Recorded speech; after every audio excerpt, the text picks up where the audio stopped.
Good morning, Honorable Minister of Labour and Deputy Minister of Finance, Professor Jayanta, other distinguished officers, ladies and gentlemen, the participants, and also especially the investors and who are interested coming here from other countries. I think in my remarks, it's quite easy. It's no point of me talking about the Sri Lankan economy already. A lot of information already basically shown here, including the chairman CSC, SEC, as well as the two presentations. I'm quite like the presentation, the previous presentation. I think what the message we are getting here is what is more important for the looking forward is predictability and stability. So that's where I think as a central banker, what I can, basically our responsibility is all about, central banking is all about stability. For example, in our central bank, we have a responsibility, the mandate to maintain price stability and maintain the financial system stability of the institution that we regulate and also other institutions. So that's why it's important that our ability to maintain stability, both for price stability and financial stability going forward, which is something that we did not have about 3 years ago. I can remember when I took over the position almost 3 years ago in April 2022, I don't think anyone who are here could have imagined where we are today. So I'm glad to be here today, almost 3 years, being able to speak here. So that's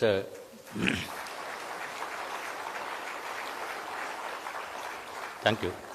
So that's, I think, kind of a very good turnaround in the last couple of years. I think thanks to all people, even investors who are invested here, their patience, their pain that they went through, being, having confidence in Sri Lankan economy, having confidence in investing in Sri Lanka, but unfortunately, we had to go through this very difficult cycle, but now back to stability. So we have learned a lot of lessons. Going forward, this is where, under the new institutional structures or institutional sentence, where we now going forward, I think as a council, I can assure you the stability is important, and we make our best efforts to continue the stability, mainly macro stability, from our point of view, price stability. That is, talk about the currency stability, stable interest rates. It's all about our ability to maintain price stability, medium to long term, low and steady inflation. If you can maintain that thing, this is where the movement of currency is one example, is a nice example, a nice inflation differential, and that will reflect in the currency, very stable currency, and predictability is there. So key here is to maintain central bank's ability to maintain price stability. That's one. Second, for you to do business, the financial services, financial system stability is also most important. Once we have that, I think I'm glad that we are here now. And going forward, if we move in the same direction, and also other key component in the last presentation was, I'm sure Minister is here, who is responsible for fiscal policy, and fiscal consolidation and fiscal stability that we did not have 2.5 years ago when we had to declare the standstill and when we had to restructure our external debt obligation. Now we are all behind. And going forward, I don't want to talk too much about the past, but going forward now we are in a much better place. A lot of uncertainties are already gone. What is yet to come is basically, once we complete the small part of this Sri Lankan airline restructuring, I'm sure we'll get back to the normal ratings that we had before the crisis pretty soon. Sooner than we, at the small parts, I think we will get back to there. So going forward, opportunities are there. And also, let me talk about the role of the capital market.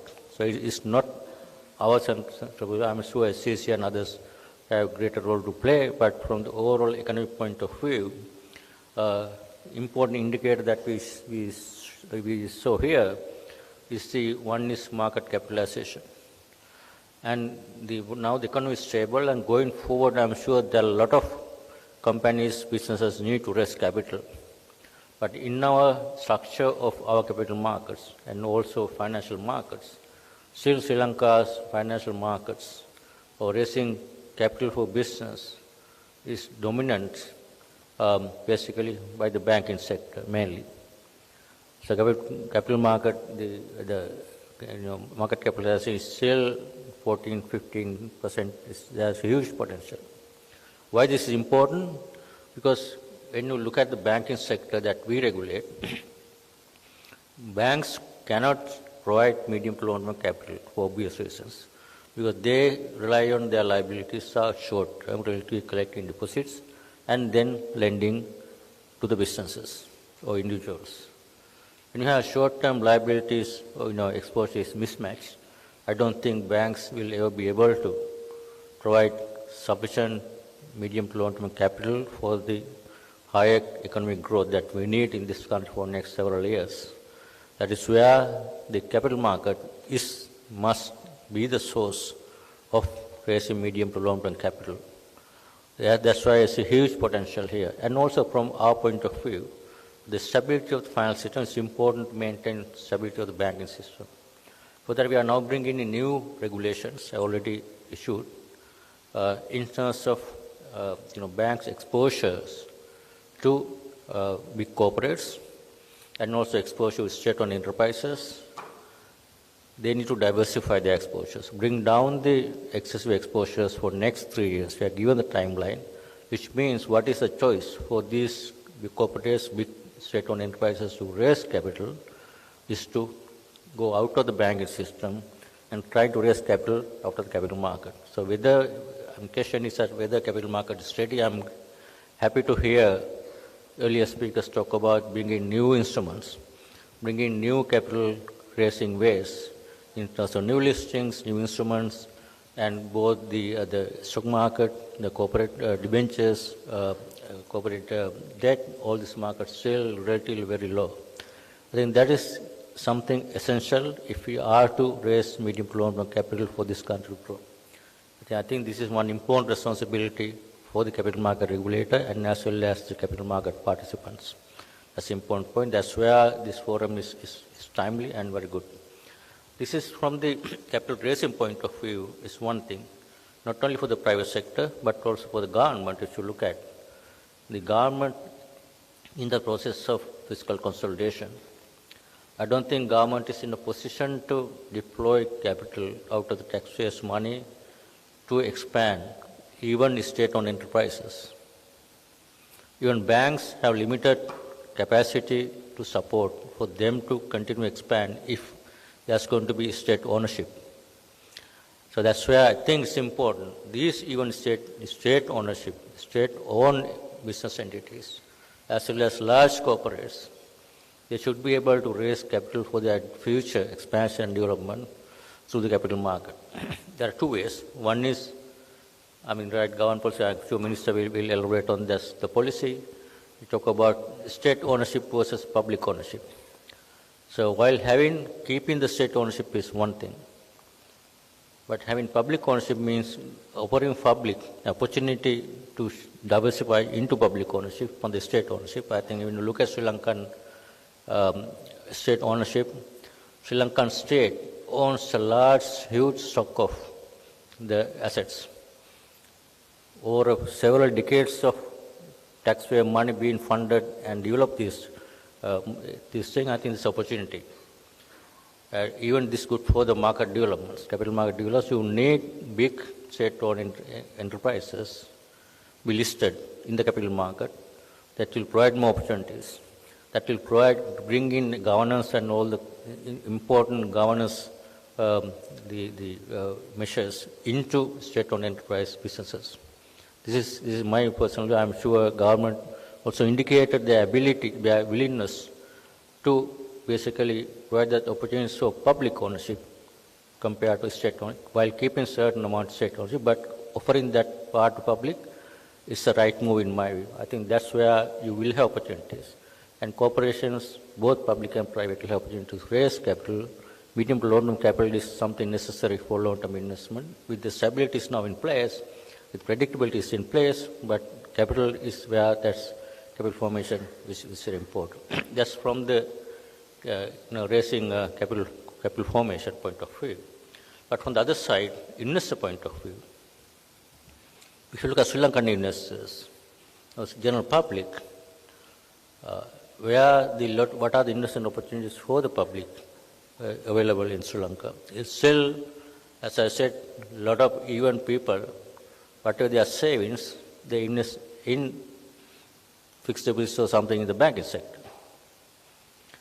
The reason that because they don't have that much of diverse investment opportunities, this is again an important element, important feature that we need to have going forward for people to invest their savings into diverse investment opportunities. Because instead of, here in Sri Lanka, if you look at the public sector, they have a social safety in terms of kind of government pension. As large public sector, they don't have this kind of safety net.